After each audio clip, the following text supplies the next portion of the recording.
Berikut kita simak dengan seksama uraian hikmah Maulid Nabi Muhammad SAW yang kali ini mengambil tema moderasi dakwah Nabi Muhammad SAW dalam mewujudkan harmoni kehidupan oleh pengasuh Pondok Pesantren Al-Fakhriyah, Tangerang, Banten, Habib Jindan bin Nopel bin Salim bin Jindan.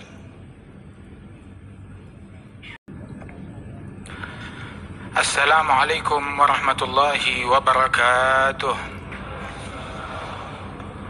Alhamdulillah, wassalatu wassalamu ala Sayyidina Rasulillah, Sayyidina Muhammad bin Abdullah wa ala alihi wa sahbihi wa mawalah, ma ba'du. Kita bersyukur kepada Allah subhanahu wa ta'ala pada malam hari ini, malam 12 Rabi'il Awal, malam kelahiran Nabi Muhammad SAW. Kita berkumpul di tempat ini, Istana Kepresidenan di Bogor.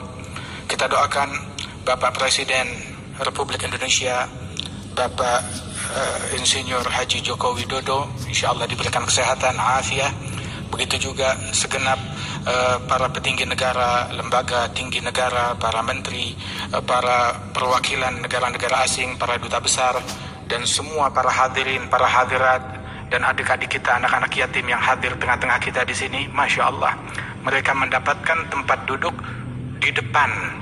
Masya Allah, di depan dari duta besar, di depan daripada pejabat-pejabat tinggi negara. Mengapa? Dimuliakan anak yatim semata-mata karena mereka mengingatkan kita kepada Nabi Muhammad.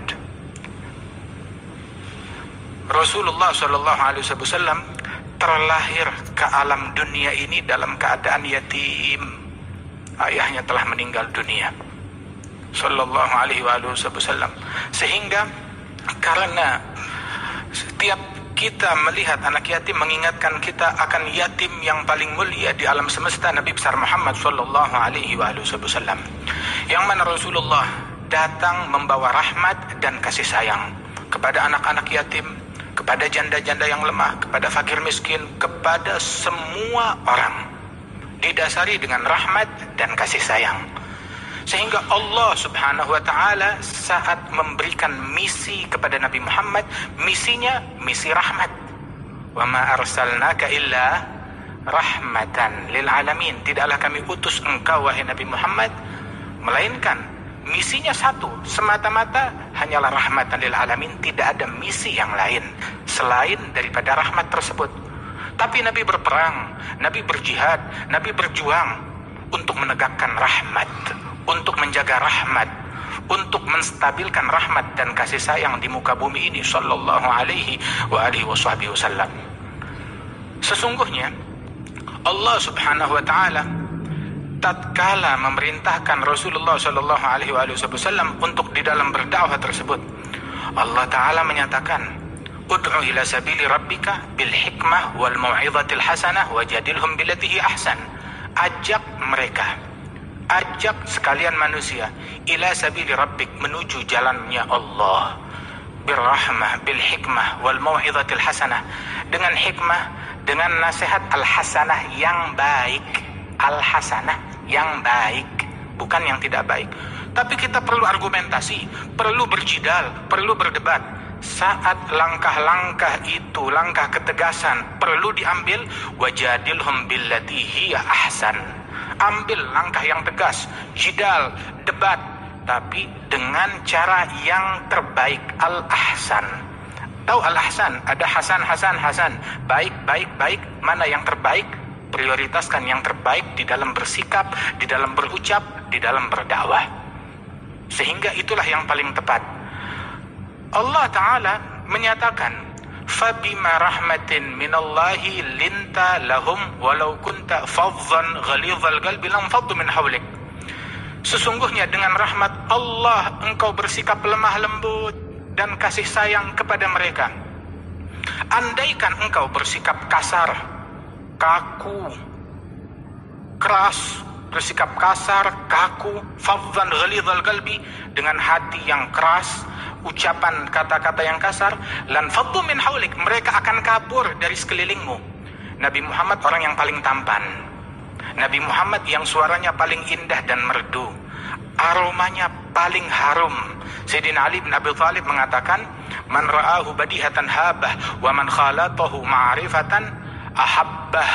Barang siapa yang melihat Rasulullah gentar melihat wibawanya Nabi Muhammad, tapi begitu dia sudah duduk bersama Nabi Muhammad, mendengar, melihat, menatap Nabi Muhammad, langsung jatuh cinta kepada Nabi Muhammad sallallahu alaihi wasallam. Hal ini diakui oleh kawan dan lawan, hingga mereka pun, bahkan orang-orang non-muslim, saat berkunjung kepada Nabi Muhammad, mereka mengatakan, ma ra'aitu ahadan yuhibbu ahada ka ashabi Muhammadin yuhibbu Muhammada.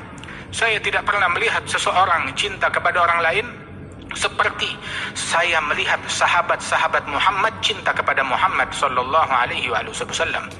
Mereka cinta kepada Rasulullah sallallahu alaihi wasallam. Rasulullah yang wajahnya paling tampan, suaranya paling indah, aromanya paling harum, disukai oleh semua orang. Allah Ta'ala nyatakan, kalau engkau berhati kasar, kaku, dan berucap kata-kata yang kasar, orang bakal kabur, menjauh. Apalagi kita yang wajah kita pas-pasan, apalagi kita yang suara kita tidak semerdu Rasulullah, aroma kita tidak seharum sewangi Nabi Muhammad sallallahu alaihi wasallam. Mereka yang menjauh, yang menentang engkau, diajarkan untuk bersikap lemah lembut, menarik mereka. Kemudian diperintahkan fa'fu anhum, maafkan mereka. Masya Allah, berbeda, maafkan mereka. Wastaghfir lahum, mohonkan ampunan Allah untuk mereka. Dan bukan sampai di situ aja, wasyawirhum fil amri, ajak mereka untuk musyawarah di dalam perkara. Sehingga dikatakan dalam sejarah, tidak ada orang yang lebih banyak bermusyawarah dengan sahabat-sahabatnya melebihi Nabi Muhammad. Bermusyawarah dengan sahabat-sahabatnya, bahkan beliau rela meninggalkan pendapat beliau sendiri untuk pendapat mayoritas dalam hal-hal yang bisa menerima pendapat mayoritas. Tapi kalau dalam hal-hal yang memang sudah baku, tidak menerima pendapat manusia, maka Rasulullah tetap teguh berpegang dengan apa yang diwahyukan oleh Allah Subhanahu wa Ta'ala. Beliau Nabi Muhammad sampai menegaskan tentang ketegasan beliau. Nabi Muhammad bersikap bukan orang yang lembek, juga bukan orang yang kaku, yang keras tanpa ada rahmat sama sekali, tidak. Beliau tegas. Disebutkan bahwasanya ya'fu 'anil dzambi idza kana fi haqqihi wa sababihi wa idza dhuyya haqqullah lam yaqum ahadun li ghadabihi. Beliau memaafkan apabila kesalahan terjadi menimpa pribadi beliau. Beliau memaafkan, ya'fu wa yasfah. Namun apabila syariat Nabi Muhammad SAW diganggu, beliau bersikap tegas, tidak mundur sejengkal pun dari apa yang diwahyukan oleh Allah Subhanahu wa Ta'ala. Disodorkan, dibujuk rayu dengan harta, dibujuk rayu dengan tahta, dibujuk rayu dengan segala fasilitas, keamanan dan lain sebagainya. Maka Nabi Muhammad tidak mundur dari apa yang diwahyukan oleh Allah Ta'ala dan berkata, law wada'tum syamsa an yamini wal qamara an yasari ala an aturka hadal amr ma taraktuh. Kalau seandainya, jangan lagi cuma itu semua hal-hal duniawi, letakkan matahari di tangan kanan saya ataupun bulan di tangan kiri saya untuk meninggalkan perkara dakwah ini, ajaran dari Allah Ta'ala, saya tidak akan mundur sejengkal pun juga. Sabda Rasulullah sallallahu alaihi wasallam.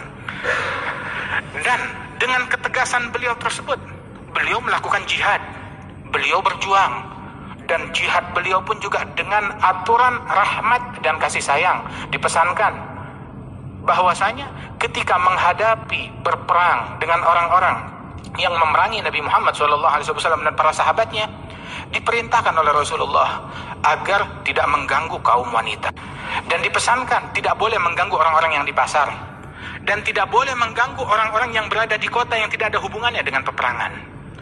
Bahkan Rasulullah SAW berpesan, kalau musuh sudah berpaling, sudah jangan dikejar. Bahkan Nabi berpesan kepada sahabat, jangan kalian berharap ingin jumpa dengan musuh, berperang dengan mereka. Jangan itu yang menjadi puncak harapan kalian. Jangan itu, kata Rasulullah SAW. Berpesan kepada Sayyidina Ali bin Abi Thalib tatkala memimpin sebagai panglima peperangan, apa yang saya lakukan ya Rasulullah apabila saya telah tiba di medan perang? Nabi bilang, ud'uhum ilal Islam, ajak mereka ke dalam agama Islam. Ini sudah berperang, berhari-hari berperang, dipimpin oleh panglima yang baru, Sayyidina Ali bin Abi Thalib. Lanjut perang lagi, dibilang tunggu dulu, tawarkan mereka akan ajaran Islam hingga mereka berhenti memerangi kita. Kemudian Rasul berpesan, wallahi la ayyahdiyallahu bika rajulan wahidan khairun laka min humrin na'am. Demi Allah, engkau mengajak satu orang ke jalan hidayat lebih baik daripada engkau bawakan aku rampasan perang, harta yang banyak, ataupun kekuasaan dari sebuah negeri. Itu bukan itu yang saya cari, tapi saya ingin semua orang dapat hidayat, kata Rasulullah Sallallahu Alaihi Wasallam. Di dalam medan pertempuran, tatkala berjihad, banyak sahabat terbunuh, terluka. Datang laporan kepada Nabi Muhammad, teman-teman kita banyak yang terluka, sumpahi mereka, kutuk orang-orang yang memerangi kita. Nabi menjawab, dalam situasi perang, ma bu'istu la'anan wala sabbabah. Saya diutus oleh Allah bukan sebagai tukang caci maki, bukan sebagai tukang laknat. Itu bukan saya. Habis, ini kita lagi perang. Innama bu'istu rahmatan lil alamin. Aku, walaupun perang atau aku diutus oleh Allah untuk rahmat kasih sayang bagi alam semesta ini. Sallallahu alaihi wasallam. Ada satu sahabat, dia minum minuman keras, kemudian dihukum. Setelah dihukum, terulang kejadian, dihukum lagi dengan hukum yang berlaku sampai 3 kali, dihukum lagi, tertangkap, dihukum. Beberapa sahabat yang lain kecewa dan marah. Ini orang dihukum berkali-kali, dia tidak jerah. Orang ini pantas untuk dilaknat, semoga dilaknat oleh Allah. Maka Nabi mendengar ucapan tersebut, Nabi marah. Nabi menegur orang ini, la takun lisyaitan aunan ala akhik. Jangan kamu membantu syaitan di dalam membuat saudaramu makin jauh dari Allah Subhanahu wa taala. Dia dikuasai oleh nafsunya, terkena minuman keras. Jangan kamu membuat dia makin hanyut, makin ikut dengan syaitan, tarik ke dia. Nabi berpesan, unsur akhaka zaliman atau mazluman. Bantu saudaramu, baik dia dalam keadaan zalim, jahat, ataupun mazlum, terzalimi, dijahati. Bela dia. Sahabat bilang, kami membela saudara kami kalau dia dijahati, dizalimi, ditindas.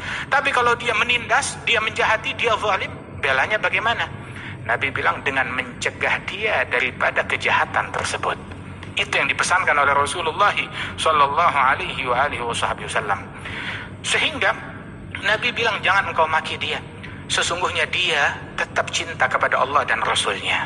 Artinya, tidak melulu orang yang berbuat jahat hanya ada kejahatan pada dirinya tanpa ada nilai kebaikan sama sekali. Bukan. Tidak bijaksana pikiran semacam ini. Tidak semua orang yang jahat berarti 100% jahat. Tidak. Tapi pasti ada nilai kebaikan yang ada pada diri orang tersebut. Ada satu orang datang kepada Rasulullah di tengah majelis.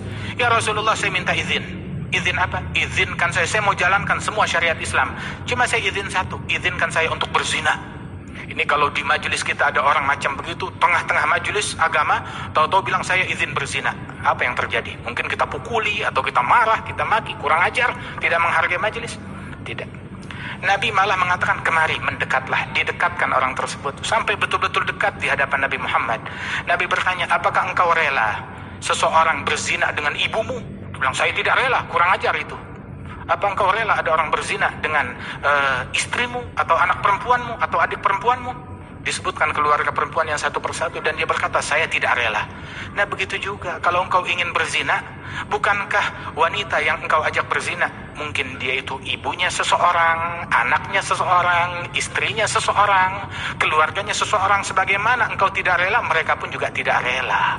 Maka masuk ke akal orang tersebut. Dia bilang, betul ya Rasulullah, sekarang saya taubat. Tapi didikan Nabi belum selesai sampai di situ. Nabi bilang, mendekatlah lagi. Sampai betul-betul dekat di hadapan Rasul. Rasulullah meletakkan telapak tangan beliau di dada orang itu. Itu orang berkata, wallahi, demi Allah, tidaklah Nabi Muhammad mengangkat telapak tangannya dari dadaku, melainkan tidak ada kejahatan yang lebih aku benci daripada perbuatan zina. Hilang luntur kecintaan kepada perzinaan dari dalam hatiku ini, berkat doanya Rasulullah sallallahu alaihi wasallam. Bahkan Nabi sallallahu alaihi wasallam, waktu ada seorang wanita, dia mengaku, ya Rasulullah, saya berbuat zina, tolong hukum saya. Maka Nabi berkata, kamu hamil, ya tunggu sampai hamilmu selesai. Sudah selesai melahirkan, dia datang kepada Rasulullah, ya Rasulullah, sudah selesai kehamilanku, susui sampai 2 tahun. Udah selesai menyusui, ya Rasulullah, sekarang tolong dirikan hukum Allah kepadaku. Didirikan hukum Allah. Saat dirikan hukum Allah, ada beberapa orang berkata, orang ini, wanita ini bagaikan seekor anjing yang dihukum. Nabi marah, menegur, tahu apa engkau? Saat ini dia sedang berenang di sungai surganya Allah Subhanahu wa ta'ala. Siapa gerangan yang lebih hebat dari dia yang menyerahkan nyawanya untuk menjalankan aturan dan hukuman dari Allah Subhanahu wa ta'ala. Nabi tetap melarang sahabat untuk mencaci walaupun dia itu orang yang maksiat. Mungkin dia sudah bertaubat kepada Allah Subhanahu wa ta'ala.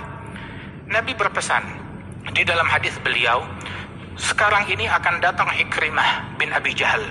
Ayahnya Abi Jahal adalah Fir'aun dari umat ini, sangat jahat kepada Nabi Muhammad. Kemudian kata Rasulullah, putranya Ikrimah akan datang masuk Islam. Tolong, kata Rasulullah, jangan sebut-sebut keburukan ayahnya, kata Nabi Muhammad. Terus Nabi berpesan secara umum kepada para sahabat, la tasubbul amwat fatu'dzul ahya. Jangan kalian mencaci maki orang-orang musyrikin yang sudah meninggal dunia, jangan dicaci maki. Mengapa? Yang terganggu yang masih hidup. Anak-anak mereka yang masuk Islam, yang masih hidup, mereka terganggu kalau kalian caci maki ayah dan leluhur mereka yang sudah meninggal dunia. Jangan caci maki. Agama Islam tidak dibela dengan makian. Agama Islam tidak dibela dengan cacian. Agama Islam berjaya di bumi Indonesia ini, di semua tempat di seluruh penjuru dunia, dengan rahmat, dengan kasih sayang, dengan kegigihan, dengan kesungguhan di dalam mengemban dakwah dan ajaran Nabi besar Muhammad sallallahu alaihi wasallam. Tapi kita diperintahkan amar ma'ruf nahi mungkar, betul. Amar ma'ruf, mengajak, memerintahkan manusia kepada kebaikan dengan cara baik-baik. Nahi mungkar, mencegah manusia dari kemungkaran juga dengan cara yang ma'ruf, dengan cara yang baik. Bukan kita amar ma'ruf dengan cara yang mungkar, atau nahi mungkar dengan cara yang mungkar. Jadi dua mungkar sekarang yang perlu dirubah. Tapi kita amar ma'ruf dengan cara yang ma'ruf, nahi mungkar dengan cara yang mungkar. Kita dakwah, menjalankan ajaran Nabi. Siapa yang kita contoh? Nabi Muhammad. Qul hadhihi sabili, katakan wahai Muhammad, ini jalanku, ini jalannya Rasulullah, caranya Nabi, metodenya Nabi. Apa jalannya Nabi, kita ikuti. Nabi dalam amar ma'ruf nahi mungkar tidak pernah mencaci, tidak pernah memaki, tidak pernah menghakimi apa yang ada di dalam hati orang lain, atau menganggap orang ini jahat selama-lamanya, sial selama-lamanya di neraka. Tidak, sallallahu alaihi wasallam. Bahkan selama 23 tahun berdakwah, diuji, diteror, ditindas, diganggu, diboikot, diperangi, beliau Nabi Muhammad tidak mengeluarkan kata-kata yang kotor, bahkan tidak pernah menyumpahi kecuali kepada individu-individu tertentu yang disebutkan, yang mana Rasulullah tidak menyumpahi mereka, melainkan sudah terbukti kalau mereka itu min ahlin nar dengan mata pandangan wahyu dari Allah Subhanahu wa ta'ala. Lain daripada itu tidak disumpahi oleh Rasulullah sallallahu alaihi wasallam. Rasul sallallahu alaihi wasallam bahkan mengajarkan di dalam ketegasan beliau, di balik ketegasan juga dengan rahmat dan kasih sayang beliau, Rasulullah berjihad, Rasulullah berperang, Rasulullah gigih berdakwah siang dan malam. Kemudian juga Rasul sallallahu alaihi wasallam juga menunjukkan rahmat dan kasih sayang, keindahan Islam di dalam semua perilaku beliau. Dan beliau sallallahu alaihi wasallam ketika ada tawanan perang, lihat, tawanan perang, mereka beberapa menit yang lalu memerangi kaum muslimin, ada tawanan perang, Nabi pesan apa? Istausu bil asiri khaira. Saya pesan, perlakukanlah tawanan dengan baik-baik. Hingga tawanan perang di kota Madinah, mereka mendapatkan jamuan makanan yang paling istimewa, mendapatkan jamuan makanan yang paling istimewa. Kita membaca ayat di dalam Al-Quran, Allah memuji sekelompok manusia dari ahli baitnya Nabi Muhammad, yut'imuna ta'ama ala hubbihi miskinan wa yatiman wa asira. Orang-orang yang memberikan makanan kepada orang miskin, anak yatim dan tawanan perang non muslim, dia beri makan. Sayyidina Ibrahim, dia tidak mau makan kecuali bersama tamu. Berjalan 1 kilometer, 2 kilometer, 3 kilometer mencari tamu, ngajak mereka makan. Awalnya dulu ada orang minta dijamu oleh beliau, maka Nabi Ibrahim berkata, baik, saya jamu engkau, tapi dengan syarat, ikuti agama saya, masuk Islam. Orang itu berkata, saya tidak mau. Ya sudah. Tidak lama Allah Ta'ala kirimkan wahyu menegur Nabi Ibrahim, wahai Ibrahim, orang ini, dia berpuluh-puluh tahun, dia kufur terhadap saya, kata Allah. Tapi saya tidak pernah putus rizkinya sehari pun juga. Baru hari ini saya wakilkan rizkinya melalui engkau mengajukan syarat ini dan itu. Maka Nabi Ibrahim mencari orang tersebut bertaubat kepada Allah. Sini ayo, jamu ke rumah saya. Bilang, tadi saya minta jamu engkau tidak mau. Minta jamuanmu engkau tidak memberikan.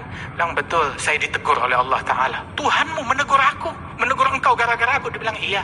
Maka sekarang aku ikut kepada ajaranmu, kepada ajaran Allah Jalla Jalaluhu wa Ta'ala Ta'azamatuh. Nah, karenanya itu saudara-saudara sekalian, kita hendaknya tunjukkan ke dunia ini keindahan Islam. Di dalam bidang apapun juga, al-mu'min aina wudi' nafa'. Mu'min dimanapun dia ditempatkan, diposisikan sebagai apapun, manfaat. Mau menjadi presiden, mukmin. Mau menjadi menteri, mukmin. Mau menjadi pejabat, mukmin. Mau menjadi orang di pasar, pedagang, dia mukmin. Sebagai mukmin dimanapun dia memberikan manfaat kepada semua, memberi, membantu, menunjukkan keindahan Islam di dalam profesi apapun yang dia miliki. Angkat citra Islam, bukan menjatuhkan citra dan agama Islam ini. Disebutkan bahwasanya Syekh Mutawalli Asy-Sya'rawi yang di Mesir itu, rahimahullah, beliau pernah berdialog dengan salah seorang tokoh yang ekstrim, begitu. Yang mana orang ini kalau ada yang tidak sependapat dengan dia atau beda aliran, beda agama, dia ledakkan, dibunuh, diledakkan. Berdialog, argumentasi. Kemudian Sya'rawi bertanya, saya mau tanya, kamu ketika membunuhi orang-orang yang tidak sejalan dengan engkau, orang-orang yang beda agama dengan engkau, kamu bom mereka, iya. Mereka mati, masuk surga atau neraka? Dijawab, ya masuk neraka. Oh iya. Pertanyaan kedua, tujuan syaitan memasukkan manusia ke dalam surga atau neraka? Dijawab, syaitan tujuannya memasukkan manusia ke dalam neraka sebanyak mungkin. Ya kalau begitu kamu dengan syaitan sama. Satu tujuan, satu misi. Mungkin kamu lebih hebat dari syaitan. Syaitan untuk memasukkan orang ke dalam neraka perlu proses. Itu orang sholat panjang lebar bertahun-tahun, itu dibikin tidak ikhlas, dibikin riya, dibikin ujub, dibikin makan yang tidak baik, hingga akhir hayatnya masuk neraka. Perlu proses panjang lebar, tapi ini dia lebih hebat, lebih pinter. Sekilas langsung memasukkan orang ke dalam api neraka, tidak. Nabi Muhammad diutus untuk mengevakuasi manusia sebanyak mungkin dari neraka ke dalam surganya Allah Subhanahu wa Ta'ala. Lemah lembut dalam segala hal. Ada satu orang, ini terakhir, satu orang berkata kepada Khalifah Harun Ar-Rasyid. Khalifah Harun Ar-Rasyid bilang, wahai Harun Ar-Rasyid, wahai Khalifah, wahai Sultan, saya mau memberikan nasihat kepada Sultan, tapi terima, maaf, nasihat saya kasar, terima. Maka Harun Ar-Rasyid berkata, kalau nasihat kamu kasar, lebih baik kamu diem. Loh, kenapa? Kamu tidak mau terima? Terus terang, Allah mengutus orang yang lebih baik dari engkau kepada orang pemimpin yang lebih jahat dari saya. Dan Allah berpesan, qula lahu qawlan layyina la'allahu yatadhakkaru aw yakhsha. Katakan kepada orang itu dengan perkataan yang lemah lembut agar dia sadar dan takut kepada Allah. Allah mengutus Nabi Musa lebih baik dari engkau, dan Nabi Harun mengutus kepada Fir'aun yang lebih jahat dari saya, mengaku Tuhan. Terus Allah berpesan, ucapkan kata-kata yang lembut. Apa dosa saya kamu mau berucap kasar kepada saya? Ucapkan perkataan yang lembut, yang santun. Sebab kelembutan tidak diletakkan dalam sebuah perkara, melainkan akan menjadi mahkota menghiasi perkara tersebut. Tapi perkara sebagus apapun kalau kasar, tidak baik, tidak ada rahmat di dalamnya, maka tidak akan bisa diterima di dalam hati masyarakat. Mudah-mudahan Allah Ta'ala berikan keberkahan kepada kita sekalian. Ya Allah Ta'ala, jadikan kita peneladan sejati terhadap Nabi Muhammad. Para pemimpin kita insya Allah dapat meneladani Rasulullah. Kemudian juga para ulama kita meneladani Rasulullah. Para bangsa, para masyarakat kita semuanya meneladani Rasulullah Sallallahu Alaihi Wasallam. Keluarga kita semuanya meneladani Nabi Muhammad Sallallahu Alaihi Wasallam. Solusinya satu, solusinya Nabi Muhammad Sallallahu Alaihi Wasallam. Begitu. Kalau kita beranggapan saya nggak ketemu solusi pada diri Nabi Muhammad, ya mungkin salah kami ulama-ulama yang kurang pandai mencerminkan Nabi Muhammad Sallallahu Alaihi Wasallam. Tapi jangan gara-gara melihat hal yang tidak baik pada diri kami, Lantas kalian salahkan, itu Rasulullah yang salah. Tidak, Rasulullah tidak keliru. Saya salah, tapi Rasulullah tidak salah. Rasulullah tidak keliru. Kamilah yang kurang pandai mencerminkan Nabi Muhammad sallallahu alaihi wasallam. Mudah-mudahan kita dapat meneladani Rasulullah sallallahu alaihi wasallam. Insyaallah perkumpulan kita ini perkumpulan yang dirahmati oleh Allah Ta'ala. Insyaallah Indonesia makin maju, makin berkah, dan rakyat Indonesia makin diberkati oleh Allah Subhanahu wa Ta'ala. Para pemimpin kita, pejabat kita dibantu oleh Allah Subhanahu wa Ta'ala dan senantiasa dibimbing oleh Allah Subhanahu wa Ta'ala. Amin ya rabbal alamin. Rabbana taqabbal minna innaka antas samiul alim wa tub alaina innaka antat tawwabur rahim. Rabbana atina fid dunya hasanah fil akhirati hasanah wa qina adzabannar. Wa sallallahu ala sayyidina Muhammad wa ala alihi wasallam. Alhamdulillahirabbil alamin. Assalamualaikum warahmatullahi wabarakatuh.